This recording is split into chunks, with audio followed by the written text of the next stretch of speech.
বন্ধুরা, কে কেমন আছো? সবাই ভালো আছে আশা করি। আমাদের আজকে এখানে কংক্রিট, এই যে ওয়ালটা আজকে কংক্রিট হবে। এই ওয়ালটা কংক্রিট হবে আজকে। তাই ও সাপোর্টিংয়ের জন্য রড বেন্ড করছে। কী করে রড বেন্ড করতে হয় দেখুন, দেখাচ্ছে এখনই। রডটা বেন্ড করে আশা করি ভালো লাগবে। ভালো লাগলে লাইক, শেয়ার, কমেন্ট, সাবস্ক্রাইব করো চ্যানেলটাকে। এবং এলএনটিতে কাজে আসার জন্য সবাইকে নিমন্ত্রণ করা হলো। সবাই আসবেন।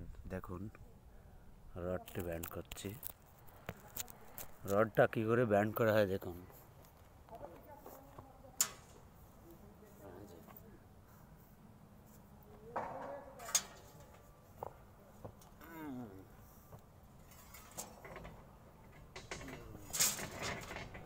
সাপোর্টিং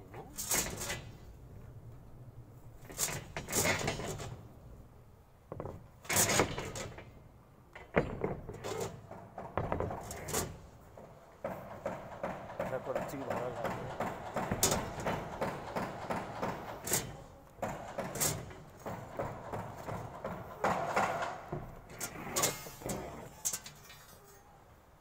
এই দেখুন, দেখেছেন? আশা করি ভালো লাগবে। এটা সাপোর্টের জন্যে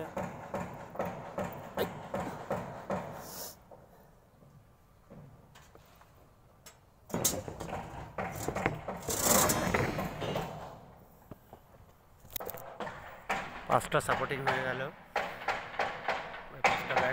পাঁচটা ব্যান্ড করেছি সাপোর্টিংয়ের জন্য। বাই।